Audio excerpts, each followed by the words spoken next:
नमस्कार दोस्तों, मैं डॉक्टर स्वप्निल सागर जैन निरामय होम्योपैथी के अपने इस YouTube चैनल पर आप सभी का बहुत बहुत स्वागत करता हूं। दोस्तों, आज मैं आपसे बात करूंगा सीबोरेक डर्मेटाइटिस के बारे में। ये एक ऐसी कंडीशन है जिसके कारण बहुत सारे लोग परेशान रहते हैं, बहुत सारी दवाइयों का उपयोग करते हैं, बहुत सारे शैम्पूज का इस्तेमाल करते हैं, लेकिन उसके बाद भी वो ठीक नहीं हो पाते हैं और उस प्रॉब्लम से वो लगातार बहुत लंबे समय तक पीड़ित रहते हैं। तो आज मैं आपको सीबोरिक डर्मेटाइटिस की होम्योपैथिक दवाइयों के बारे में बताऊंगा, तो इस वीडियो को अंत तक जरूर देखते रहें। सबसे पहले हम बात करते हैं कि सीबोरिक डर्मेटाइटिस आखिर है क्या। बहुत सारे लोग इसको डैंड्रफ बोलते हैं, लेकिन मैं आपको बता दूं कि डैंड्रफ एक प्रकार का डर्मेटाइटिस है, लेकिन डैंड्रफ और सीबोरिक डर्मेटाइटिस एक ही हो, ये ऐसा नहीं होता है। सीबोरिक डर्मेटाइटिस का मतलब है कि जब हमारी स्काल्प की जो स्किन होती है, यानी कि हमारे सिर की जो स्किन होती है, उसमें इन्फ्लेमेशन आ जाता है। इन्फ्लेमेशन के साथ साथ उसमें से एक ग्रीसी फ्लूइड निकलने लगता है, वहां पर कुछ रैशेस पड़ने लगते हैं, वहां पर की जो स्काल्प की जो स्किन होती है वो झड़ने लगती है, फ्लैक्स निकलने लगते हैं वहां से। तब उस कंडीशन को सीबोरिक डर्मेटाइटिस कहा जाता है। सीबोरिक डर्मेटाइटिस स्काल्प के अलावा उन एरियाज में से भी हो सकता है जहां पर ऑयल ग्लैंड्स पाई जाती हैं, यानी कि जैसे हमारे आईब्रोज होते हैं, हमारी मॉस्टेचेस होती हैं, बियर्ड होती है, चेस्ट होती है, चेस्ट में जो बहुत सारे लोगों को डेंस जो है हेयर ग्रोथ वहां पर होती है। इन सारी जगहों से सीबोरिक डर्मेटाइटिस डेवलप हो सकता है। यदि हम देखें तो सीबोरिक डर्मेटाइटिस के जो केसेस होते हैं उनमें से बहुत सारे केसेस अपने आप ठीक हो जाते हैं, लेकिन बहुत सारे केसेस में होम्योपैथिक दवाइयों की जरूरत भी पड़ती है। एलोपैथिक दवाइयों से सीबोरिक डर्मेटाइटिस को ठीक नहीं किया जा सकता है। हालांकि कुछ एलोपैथिक दवाइयां ऐसी होती हैं जिनसे कुछ समय के लिए सीबोरिक डर्मेटाइटिस के जो सिम्टम्स होते हैं वो सप्रेस होने लगते हैं, लेकिन कुछ समय बाद जब हम दवाइयों को बंद कर देते हैं तो वो एक बार फिर से शरीर में उभर कर आ जाते हैं। जबकि होम्योपैथिक दवाइयों से हम सीबोरिक डर्मेटाइटिस को पूरी तरह से ठीक कर सकते हैं। अब यदि हम इसके सिम्टम्स की बात करते हैं कि इसके कौन कौन से सिम्टम्स होते हैं, तो इसमें सबसे इंपॉर्टेंट जो सिम्टम होता है वो होता है स्किन में होने वाला इन्फ्लेमेशन। यही जो सिम्टम होता है वो डैंड्रफ और सीबोरिक डर्मेटाइटिस को डिफरेंशिएट करने में हेल्प करता है, क्योंकि डैंड्रफ में स्किन में कभी भी इन्फ्लेमेशन नहीं होता है और सीबोरिक डर्मेटाइटिस में हमेशा स्काल्प की जो स्किन होगी उसमें इन्फ्लेमेशन हो जाएगा। इसके बाद दूसरा जो सिम्टम होता है वो होता है एक ग्रीजी फ्लूइड का सीक्रेट होना, यानी कि जो स्काल्प होता है या जहां पर भी सीबोरिक डर्मेटाइटिस हो जाता है वहां की जो स्किन होती है वहां से ऑयल ग्लैंड्स से बहुत ज्यादा एक्सेसिव मात्रा में सीक्रीशन होने लगता है। तीसरे नंबर पर इसका सिम्टम आता है कि जहां भी सीबोरिक डर्मेटाइटिस होता है स्किन के उस हिस्से में से कुछ फ्लैक्स निकलने लगते हैं, यानी कि स्किन वहां से झड़ने लगती है। कभी ये जो फ्लैक्स होते हैं ये व्हाइट कलर के होते हैं और कुछ कंडीशंस में ये येलो कलर के भी होते हैं।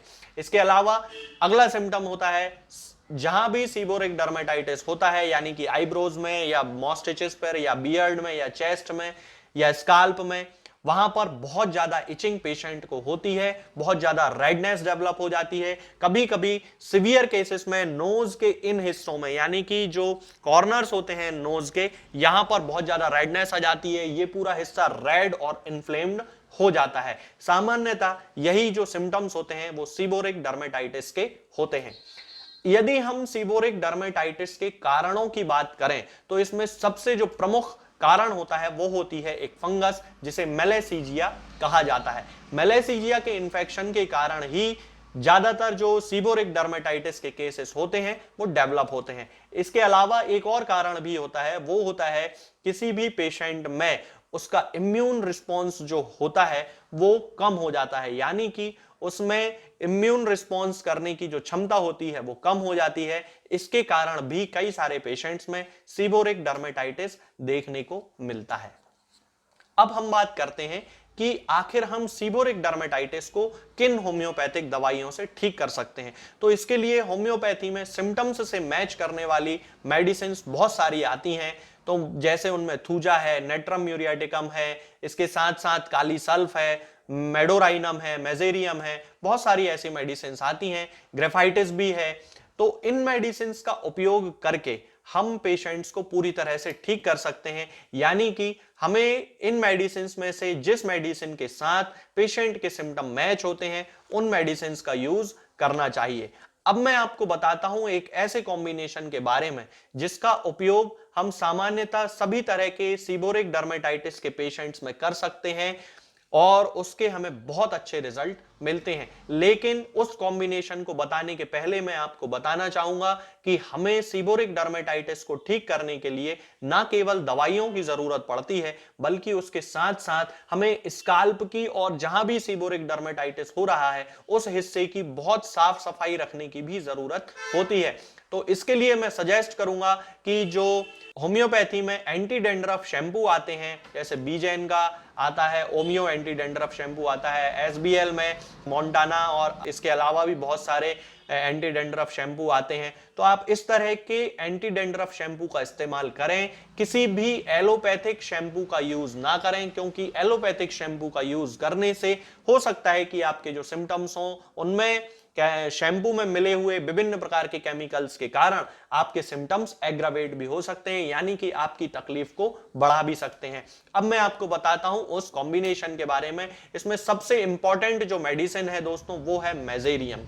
मेजेरियम के जो पेशेंट्स होते हैं उनकी स्काल्प की या जहां भी उनको सीबोरिक डर्मेटाइटिस की शिकायत है वहां पर स्केल्स पड़ने लगते हैं, जो त्वचा होती है वहां पर सामान्य भाषा में जिसे पपड़ी पड़ना बोलते हैं वो पड़ने लगती है और जो स्किन है वो येलो कलर की वहां से निकलने लगती है, बहुत ज्यादा ग्रीसी फ्लूइड निकलने लगता है, चिपचिपा पदार्थ होता है, उसके साथ साथ हेयर फॉलिकल्स निकलने लगते हैं। हमें सीबोरिक डर्मेटाइटिस के इस तरह के केसेस में हमेशा मेजेरियम 10 पोटेंसी में यूज करना है और हफ्ते में एक बार उसकी 4 बूंद टंग पे डायरेक्ट रख लेना है और इसको 1 महीने तक यूज करना है, यानी कि महीने में केवल 4 बार आपको इसका इस्तेमाल करना है। इसके बाद जो अगली मेडिसिन है उनका हमें कंटिन्यू इस्तेमाल करना है, हर दिन इस्तेमाल करना है और वो मेडिसिन है ओलिएंडर। ओलिएंडर एक बहुत अच्छी होम्योपैथिक मेडिसिन है और जिसका खास सिम्टम है कि ये जो पेशेंट होता है ये जब भी कोई खाना खाता है या बीज वाले पदार्थ जैसे जिनमें सीड्स होते हैं, जैसे अमरूद हो सकता है या टमाटर हो सकता है या कोई बहुत सारे उसका जो ऐसे पदार्थ होते हैं जो उसकी बॉडी डाइजेस्ट नहीं कर पाती है, तो उसका जो स्टूल होता है उसमें ये सारे पदार्थ अनडाइजेस्टेड ही निकल जाते हैं। ये ओलिएंडर का एक बहुत खास सिम्टम होता है। इसके साथ ही सीबोरिक डर्मेटाइटिस के केसेस में हमें ओलिएंडर 30 पोटेंसी में यूज करना है, क्योंकि इसके जो केसेस होते हैं उसमें इचिंग बहुत ज्यादा होती है, स्काल्प बहुत ज्यादा ग्रीजी हो जाता है और उसमें से फ्लैक्स निकलने लगते हैं। और इसके बाद जो अगली मेडिसिन हमें यूज करना है दोस्तों वो है काली सल्फ।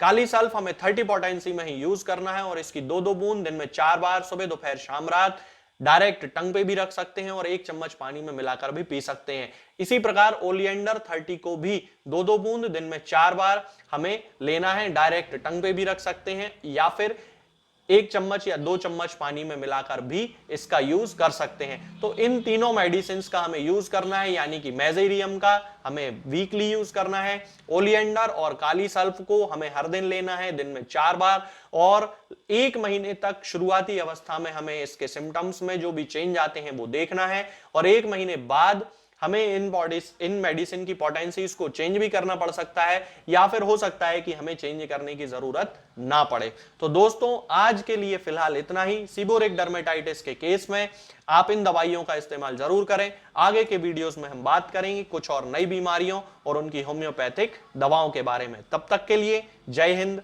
जय भारत।